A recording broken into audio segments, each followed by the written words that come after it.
கட்சி விஷயமாக இருந்தாலும் சரி, ஆட்சி விஷயம். ஆட்சி அதாவது அமைச்சராக இருக்கும் போதும் சரி, சில விஷயம் ஒவ்வொரு விஷயமும் நீங்கள் சொன்னீங்கன்னா டார்கெட் ஃபிக்ஸ் பண்ணி ஒர்க் பண்ணக்கூடிய நபர் வந்து செந்தில் பாலாஜி அப்படின்னு ஏற்கனவே சொல்லியிருக்காரு. எலெக்ஷன் ஒர்க்கு ஆரம்பிச்சிச்சு திமுக. குறிப்பாக பார்த்தீங்கன்னா ஓரணியில் தமிழ்நாடு அப்படிங்கிற கான்செப்டில் வீடு வீடாக போய் உறுப்பினர் சேர்க்கை போயிட்டுருக்கு. இதில் கரூர் மாவட்டம் தான் நம்பர் 1 இருக்குது. 3ஆம் தேதி ஆரம்பித்தாங்க, கிட்டத்தட்ட போயிட்டுருக்கு. பார்த்தீங்கன்னா டார்கெட்டை ஃபிக்ஸ் பண்ணி அதை தாண்டி போயிட்டு இருக்கிறாங்க. இப்பயே ஆகஸ்ட் 15ஆம் தேதி வரைக்கும் பார்க்குறப்போ பெரிய லெவலில் பண்ணுறதை வந்து அவங்களுக்கு முதல்வரும் பெரிய ஹாப்பி கரூர் விஷயத்தில். ஆமாம், அதை மீன் பண்ணி வெளியே சொல்லாமல் இந்த வார்த்தையை சொல்கிறார் அவர். வாகனத்தில் ஏறினோடனே சொன்னார், இளைஞரணி ஜோன் மாநாடு ஒன்றிய அமைப்பாளர்களாக வச்சு ஒரு மாநாடு நடத்திருந்தோம், முதல்ல கோவை மண்டலத்தில் இந்த வெஸ்ட் நடத்திடலாம் அப்படின்னு சொன்னார். தலைவர் முடிவு எடுப்பாங்க, நான் தலைவர் கேட்டு சொல்லுங்க அப்படின்னு சொன்னேன். ஆனா இன்னைக்கு திரு பிரகாஷ் அவர்கள் முடிவெடுத்துட்டாரு. நீங்க அறிவிச்சிட்டீங்க, தலைவர் சொல்லிடுறாரு. எனவே அவர் சாதாரண ஒரு சின்ன கூட்டம் நடந்தனாலே மாநாடு மாதிரி நடத்துவார் செந்தில் பாலாஜி அவர்கள். இப்படி இளைஞரணி தம்பிமார்களை எல்லாம் தேர்தல் பணியில் நான் ஈடுபடுத்திட்டு இருக்கேன் அப்படின்னு செந்தில் பாலாஜி அவர்கள் மாதிரியே அனைத்து மாவட்ட செயலாளர்களும் இருந்துட்டாங்கன்னா எந்த பிரச்சனையுமே இல்லை.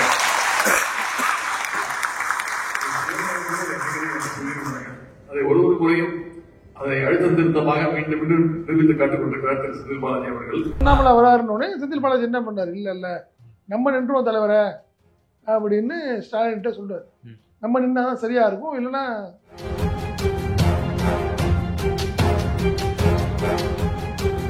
3 நாட்களுக்குள்ள இவ்வளவு பெரிய நலத்திட்ட உதவி நிகழ்ச்சியை நடத்த முடியும்னா அது வெறும் கரூர் மாவட்டத்தில் மட்டும்தான் அது சாத்தியம் என்பதை இங்கே இந்த கரூர் மாவட்டம் இன்றைக்கு நிரூபித்து காட்டியிருக்கின்றது. கரூருக்கு எப்போது வந்தாலுமே ஒரு தனி உற்சாகம் பிறக்கும், புத்துணர்ச்சியும் ஏற்படும். இன்றைக்கு இந்த நிகழ்ச்சிக்கு நான் தங்கி இருக்கக்கூடிய அறையிலிருந்து கிளம்பும் போது 5 மணி, இங்கே வந்து நான் சேருவதற்கு கிட்டத்தட்ட 1 மணி நேரம் ஆனது. முழுசாக வந்து சேருவேனா அப்படின்ற சந்தேகமும் எனக்கு இருந்தது. கடைசியில் முழுசா வந்து சேர்ந்து உங்களை எல்லாம் சந்திக்கின்ற அந்த வாய்ப்பை ஏற்படுத்தி கொடுத்ததற்கு திரு செந்தில் பாலாஜி அவர்களுக்கு மீண்டும் என்னுடைய நன்றியை நான் தெரிவித்துக் கொள்கின்றேன்.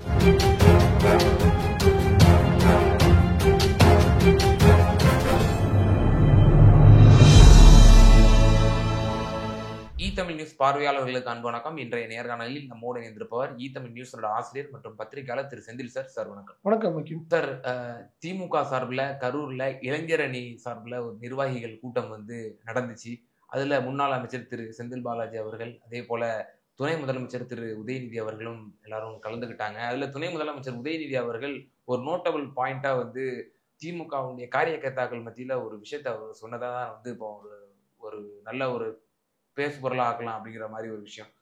குறிப்பா திரு உதயநிதி அவர்கள் பேசும்பொழுது, திரு செந்தில் பாலாஜி அவர்களை போல எல்லா மாவட்ட செயலாளர்களும் இருந்து விட்டார்கள் என்றால் திமுக வந்து பிரகாசமா இருக்கும், அந்த அளவுக்கு ஒரு வெற்றி வாய்ப்பு வந்து அவ்வளவு எளிதாகிவிடும், அந்த அளவுக்கு அவருடைய அந்த ஃபீல்டு ஒர்க்கு, அவருடைய அந்த ஒவ்வொரு நடவடிக்கைகள்லாம் வந்து ஒரு பிரமிக்க வைக்கக்கூடிய நடவடிக்கைகள்லாம் இருக்குன்னு சொல்லி மாண்புமிகு துணை முதலமைச்சர் அவர்கள் வந்து அவர் முன்னிலையிலேயே ஒரு நற்சான்றிதழ் கொடுத்திருக்கிறாரு.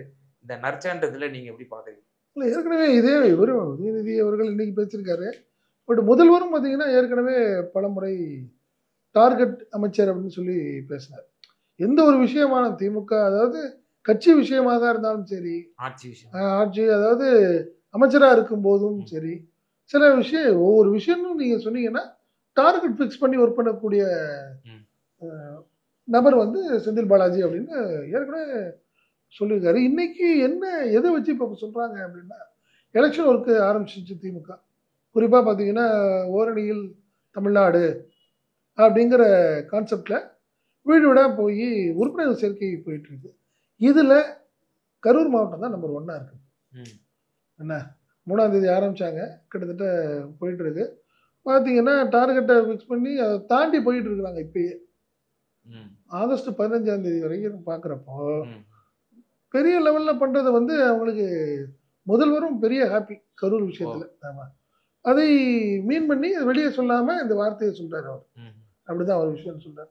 ரெண்டாவது என்னென்னா பார்த்தீங்கன்னா இன்னைக்கு உதயநிதி வந்திருக்காரு கரூரில் வந்து 4 ஃபங்க்ஷன் அவருக்கு வந்தவர் என்ன சொல்கிறாரு, வந்த உடனே இளைஞரணி மாநாடு சம்மந்தமாக ஜோனாக பண்ணுவோம், 4 ஜோன் இருக்குது, கொங்கு மண்டலத்துக்கான மாநாடு கொஞ்சம் ஓகே சொல்லிட்டீங்கன்னா பண்ணிவிடுவோம் அப்படிங்கிற மாதிரி ஃபஸ்ட்டு சொல்கிறாரு. அதை தான் ஸ்பீச்சிலேயே ஆரம்பிக்கிறார் உதயநிதி. காரில் ஏறின உடனே முதல் வார்த்தை கேட்குறப்பயே கொங்குல வந்து இளைஞரணி மாநாடு ஒன்று பண்ணிடுவோம் அப்படின்னு சொன்னார். நான் தலைவரை கேட்டு சொல்கிறேன் அப்படின்னு சொல்லிட்டேன். அப்பயே என்ன சொல்கிறாரு, ஒவ்வொரு நிகழ்ச்சியும் மாநாடு மாதிரி நடத்துகிறவர் மாநாடு கேட்குறாரு பர்மிஷனு, மாநாடு எப்படி நடத்துவார் அப்படின்னு ஒரு பெரிய ஆச்சரியத்தோடு பேசுகிறாருன்னு வச்சுங்களேன். நீங்கள் காரணம் அதுதான். டிஎம்கே விஷயங்கள் கட்சி விஷயம்னு பார்க்குறப்போ செந்தில் பாலாஜியுடைய ஸ்பீடு இந்த மாதிரி விஷயங்கள்லாம் மற்றவங்களுக்கு கொஞ்சம் சற்று குறைவாக இருக்குது அப்படிங்கிறது தான் அவங்களுடைய ஒரு ஆச்சரியமான ஒரு விஷயம்னு வச்சுங்களேன். ஏற்கனவே நீங்கள் பார்த்தீங்கன்னா நீங்கள் 2021 தேர்தலில் பார்த்துக்கிட்டீங்க. ஆக்சுவலாக கரூரில் வந்து 3 மட்டும் தான் திமுக நிற்கிற மாதிரி இருந்தது. அரவாக்குறிச்சி வந்து ஈஸ்வரன் கட்சி, கொங்கு நாடு மக்கள் கட்சியா, அவங்களுக்கு தான் ஆக்சுவலாக ஒதுக்குனாங்க. பட் ஆனால் அங்கே பார்த்தீங்கன்னா அண்ணாமலை வந்து ஃபிக்ஸ் பண்ணிட்டாரு வராரு அப்படின்னு தெரிஞ்ச உடனே அதற்கு முன்னாடி இவர் நம்ம ஜவாஹிருல்லா அவர்கள் வந்து நிற்பதாக வந்து ஆமாம் அவர் பேசுறாரு. அதுக்கு அடுத்தது பார்த்தீங்கன்னா ஜவாஹிருல்லா பேசுறாரு. சரி என்ன பண்ணாங்கன்னா அங்கே பல முறை மூத்த பத்திரிகையாளர் திரு செந்தில் அவர்கள் கூட சொல்வார், நான் தான் வந்து அமைச்சர் செந்தில் பாலாஜி அவர்கள்ட்ட வந்து நான் ஆலோசனை செஞ்சு ஜோதிமணி அவர்களோடவும் வந்து நாங்கள் பேசி நானும் லைன்ல இருந்தேன், ஜோதிமணி செந்தில் பாலாஜி அவர்கள் நாங்கள் வந்து பரிந்துரை செய்கிறோம், நீங்கள் இங்கே நிற்க வேண்டாம், நீங்க நின்னீங்கன்னா நிச்சயமா தோத்துருவீங்க, அதனால நாங்க வந்து உடனே வந்து பாபநாசம் நினைக்கிறேன் பாபநாசத்துக்கு மாத்தி நாங்க வந்து அங்க வந்து நாங்க வேற கேண்டிடேட் மாத்தணும் அப்படின்னு சொல்லி என்ன காரணம்னா ஆட்டோமேட்டிக்கா அங்க வந்து திமுக தான் கண்டிப்பா, அதாவது ஜவாஹிர்லாம் ஜெயிச்சிருப்பாரு. ஏன் ஜெயிச்சிருப்பாருன்னா பள்ளப்பட்டி அங்க இருக்கு, ஒரு இருக்கக்கூடிய பகுதி, அவங்க தான் டிசைடிங் ஃபேக்டர். ஸோ இருந்தாலும் உடனே சுதாரிக்கிறாங்க. என்ன சுதாரிக்கிறாங்க, அண்ணாமலை இங்க வந்து அண்ணாமலை வராருன்னு செந்தில் பாலாஜி என்ன பண்ணாரு, இல்ல நம்ம நின்றுவோம் தலைவரை அப்படின்னு ஸ்டாலின்கிட்ட சொல்றாரு. நம்ம நின்னாதான் சரியா இருக்கும், இல்லைன்னா அது ஒரு விஷயம். ரெண்டாவது அவர் அரவாக்குறிச்சி எம்எல்ஏவா தான் இருந்தார் அப்போ 2021. ஆனால் என்ன பண்றாரு, கரூருக்கு வர்றாரு. கரூர் யாரு, விஜயபாஸ்கர், அப்போ சிட்டிங் அமைச்சர், அவரை எதிர்த்து. ஸோ இந்த விஷயங்கள்லாம் பார்க்குறப்பயே முதல்வருக்கு அவர் மேலே ஒரு ஈர்ப்பு, ஆட்டோமேட்டிக்காக ஈர்ப்பு, அதனுடைய வெளிப்பாடை தான் இதை நான் பார்க்குறேன் ஒரு விஷயம். பட் இப்பயுமே அமைச்சர் செந்தில் பாலாஜி வந்து ராஜினாமா பண்ணி இருக்கிறார். ஆனால் முதல்வர் வந்து அவரை உடனடியாக அமைச்சர் ஆக்கணும் சீக்கிரமா அப்படிங்கிறது அவங்களுடைய ஒரு எதிர்பார்ப்பாக இருக்குது. என்ன காரணம் அப்படின்னு கொங்கு மண்டல பொறுப்பாளராக போட்டிருக்காரு. கொங்கு மண்டலம்ங்கிறது பார்த்தீங்கன்னா ஆட்டோமேட்டிக்காக ஊட்டி, கோயம்புத்தூர், நாமக்கல்ல ஒரு பகுதி, ஈரோடு, கரூர் வந்துடுது. இப்படி வர்றப்போ நீங்கள் ட்ராவல் பண்ணுறப்போ பார்த்தீங்கன்னா சாதாரண எம்எல்ஏ மாவட்ட செயலாளர்னு பார்க்குறப்போ ஒவ்வொரு விஷயத்தையும் நீங்கள் ஈஸியாக அதிகாரி இருப்பாங்க, ஒரு சில குற்றங்கள் சில குறைகளை சொல்லணும். ஈரோடு போகிறாங்க, ஒரு திமுக ஒரு மீட்டிங் போகிறாங்கன்னு வச்சுக்கோங்க, ஈரோட்டில் சில குறைகள் இருக்கலாம், உடனே சொன்னால் ஒரு அமைச்சராக இருக்கிறப்போ ஒரு சம்மந்தப்பட்ட அதிகாரிகளை பார்த்து பேசலாம், சொல்லலாம். அப்படிங்கிற ஒரு விஷயத்துக்காக தான் முதல்வர் என்ன நினைக்கிறாரு, அவரை உடனே அமைச்சராக ஈஸியா அவரை வந்து டிராவல் பண்ண வச்சா திமுகவுக்கு அடுத்தடுத்த பலம்.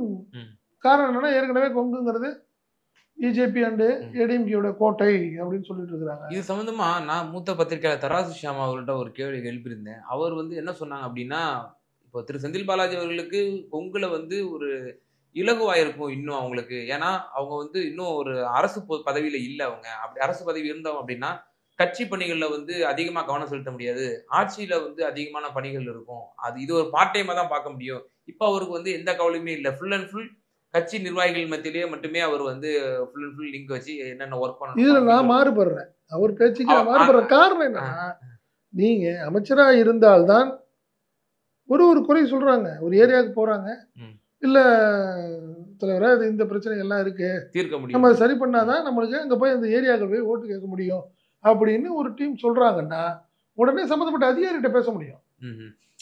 நீங்க சாதாரண எம்எல்ஏவாவோ பொறுப்பாளராக இருந்துட்டு எந்த அதிகாரிகிட்ட பேசுவீங்க, பேச முடியாது. நீங்கள் அங்கே இருக்கணும். இப்போ நீங்கள் கோயம்புத்தூர் போகிறீங்க, 10 தொகுதி இருக்குது. நீங்கள் 10 தொகுதியிலையும் உள்ள சின்ன சின்ன பிரச்சனைகளை தீர்க்கணும்னா கலெக்டர்கிட்ட எப்போ பேசுவீங்க? அமைச்சராக இருந்தால் தான் பேச முடியும். இல்லை சார் மண்டல பொறுப்பாளர் எம்எல்ஏங்கிற ஒரு அடிப்படையில் போனால் அது வந்து நம்மளுக்கு வீக்காக என்ன, அதனால தான் இமிடியேட்டாக அவரை வந்து அமைச்சர் ஆக்கணும் அப்படிங்க முதல்வருடைய விருப்பத்துக்கு காரணம் நான் சொல்றேன். ஓகே, இப்போ துணை முதலமைச்சருடைய அந்த பேச்சுல எனக்கு ஒரு சில கேள்வி இருக்கு. இப்போ துணை முதலமைச்சர் அவர்கள் ஒரு திரு செந்தில் பாலாஜி அவர்கள் முன்னிலையில ஒரு நற்சான்றிதழ் கொடுக்குறாரு. இந்த நற்சான்றிதழ் வந்து தோய்வு அடைந்திருக்கக்கூடிய பகுதிகள், ஓரணியில் தமிழ்நாடு வந்து கேம்பெயின் தோய்வு அடைந்திருக்க சில பகுதிகள் நம்மளே பார்த்த திருச்சி உதாரணத்துக்கு நீங்க சொன்னீங்க. இது மாதிரியான சரியாக செயல்படாத அமைச்சர்கள், எம்எல்ஏக்கள், இப்போ இவர்களுக்கெல்லாம் வந்து குத்தி காட்டுற மாதிரி இருக்காதா? இவங்களுடைய செயல்பாடுகள் அவங்களுக்கு ஒரு மனசங்கடத்தை ஏற்படுத்தாதா? எப்போ பாராட்ட முடியும்? அப்போ நல்லா ஒர்க் பண்றவங்களும் எப்போ பாராட்டுவீங்கன்னு கேட்குறேன் நான். அப்போ பாராட்டுறது தனியாக ரூம்ல கூப்பிட்டு பேசுவீங்களா? நீங்கள் ஒர்க் பண்ணுறவங்கள எல்லாத்துக்கும் நேரம் ஓப்பன்னா நீங்கள் வந்து பாராட்டாதாங்க அவங்களுக்கு ஒரு சந்தோஷம். இப்போ நீங்கள் 4 ஃபங்க்ஷன் நடக்குது, கிட்டத்தட்ட ஒரு வாரமாக ஒர்க் பண்ணுறாங்க, பிரம்மாண்டத்துக்காக நீங்கள் ஏகப்பட்ட ஒர்க் பண்ணுறப்போ இந்த தலைவர்களுடைய பாராட்டு எல்லாத்துக்கும் நேராக பாராட்டுறப்ப தான் அவங்களுக்கு ஒரு சந்தோஷம். சரி, இதில் வந்து பராமப்படுறதுக்குலாம் ஒன்றும் வேலை இல்லை. செந்தில் பாலாஜி மாதிரி எல்லா மாவட்ட செயலாளரும் இருந்தால் எனக்கு எந்த பிரச்சனையும் கிடையாதுன்னு சொல்கிறத வந்து செந்தில் பாலாஜி என்ன பண்ணியிருக்காருன்னு பாருங்க, எப்படி ஒர்க் பண்ணியிருக்காருன்னு பாருங்க. மாவட்ட செயலாளர் சொல்கிறாங்க, இதில் வருத்தப்படுறதுக்கு என்ன இருக்கு வேலை? இல்லை, சீனியர்னு சொல்லி ஒரு நிமிஷம், சீனியர்னு சொல்லிட்டு இருக்க ஆட்கள் எல்லாமே என்ன பண்ணுறீங்க? ஒர்க் பண்ணுறீங்க, அதுதானே சப்ஜெக்ட். இங்க 30 வருஷமா நாங்க இருந்தோம், 40 வருஷமா இருக்கிறோன்னு சொல்ற ஆட்கள் எல்லாமே. அப்போ நீங்க பழச பேசிக்கிட்டே இருக்கிறதெல்லாம் வேலை இல்லைங்க. இன்னைக்கு ஐடிவிங்க எவ்வளவு பவரா இருக்கு. நாம் தமிழரை சொல்லுங்க, விஜய சொல்லுங்க, தாவேக்காவை சொல்லுங்க, அவங்க பாஜக இவங்க பவர் பண்ற பெரிய லெவல்ல பண்ணிட்டு இருக்கிறாங்க சோசியல் மீடியா. ஸோ நீங்க அவங்களோட போட்டி போடுறப்போ நீங்க இல்ல பழச பத்தியே பேசிட்டு இருக்கிற என்ன இருக்கு? அந்த கட்சிகள்லாம் வைக்கக்கூடிய குற்றச்சாட்டு அவங்க அதுல மட்டும் தான் அரசியல் பண்றாங்க, களத்துல பண்றது ரெண்டுமே பண்ணி ஆகணும் இன்னைக்கு காலகட்டம். நீங்க வேற வழியே கிடையாது. நீங்க ஒண்ணு இல்லாத ஒரு சம்பவம், சாதாரண இந்த 5 காவலர்கள் செய்து ஒரு சம்பவம் நடந்துருச்சு திருப்புவனத்தை சொல்றாங்க. பெரிய லெவல்ல அலாமிங் ஆகி சிஎம் அதான் சிஎம் போய் இது வரைக்கும் எந்த சிஎம்மும் சாரி கேட்டதில்லை ஒரு சம்பவத்துக்கு.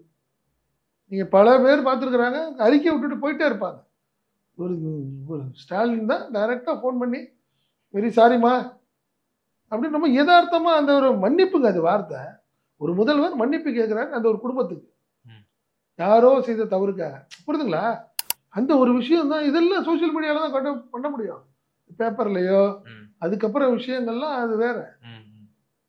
ஸோ அதனால இன்னைக்கு கரண்ட் சப்ஜெக்ட்ல யார் ஸ்ட்ராங்கா ஒர்க் பண்றாங்களோ அவங்க தான் இன்னைக்கு விரும்புவாங்க. எந்த தலைவராக இருந்தால் அதை விரும்புவாங்கன்னு வச்சுங்களேன். அதனால இன்னைக்கு செந்தில் பாலாஜியை பாராட்டுறதை பற்றி அவங்க யார் வருத்தப்பட்டாலோ பொறாமப்படுறதுக்கு அர்த்தமே இல்லைன்னு நினைக்கிறேன். நான் இப்போ மற்ற சீனியர்ஸ்க்குலாம் இது எப்படி பார்ப்பாங்க? உத்வேகமா இந்த இதை எடுத்துப்பாங்களா? சரி, நம்ம அப்டேட் ஆகல, செந்தில் பாலாஜி என்ன பண்ணியிருக்காப்ல அப்படிங்கிறத கேட்டுக்கிறது ஒன்றும் இல்லைங்க. அவர் வந்து இந்த ஓரணியில் தமிழ்நாடு விஷயத்துக்கு அவர் நிர்வாகிகள்கிட்ட பேசின அந்த வீடியோ நீங்கள் பார்த்தீங்கன்னா 8லேருந்து 10 நிமிஷம் அந்த வீடியோ. ஒவ்வொரு வீட்டுக்கு எப்படி போகணும், ஒரு வீட்டுக்கு 10 நிமிஷம், ஒரு நாளைக்கு எத்தனை வீடு போங்க, ஒரு 10 வீடு போங்க, புரியுதுங்களா?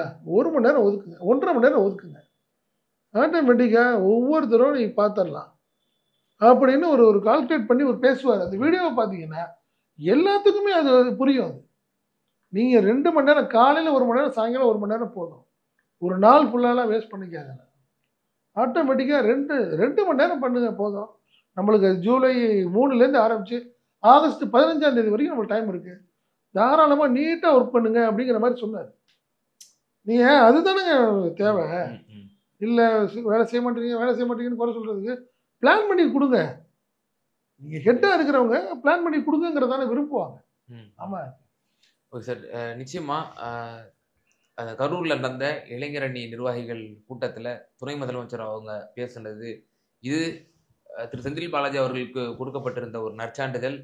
அதன் பிறகு இந்த ஓரணியில் தமிழ்நாடு கேம்பெயினாக இருக்கட்டும், அந்த கட்சியினுடைய மாவட்ட சார்ந்த அந்த நடவடிக்கைகளாக இருக்கட்டும், இதை ஒரு முன்மாதிரியாக வைத்து அனைவரும் செயல்பட வேண்டும் என்ற ஒரு விஷயத்தை திரு செந்தில் பாலாஜி அவர்களை முன்மாதிரியாக வைத்து கூறியிருக்கிறார் முதலமைச்சர். இது சம்பந்தமாக பல்வேறு கருத்துக்களை எங்க நேரில் பகிர்ந்தீங்க. ரொம்ப நன்றி. நன்றி. நன்றி. நமது தமிழ் நியூஸ் சேனலில் உங்களது பொருட்களை வெறும் 500 ரூபாயில் விளம்பரம் செய்ய வேண்டுமா? தொடர்புக்கு 7806942275 தொடர்பு கொள்ளுங்கள்.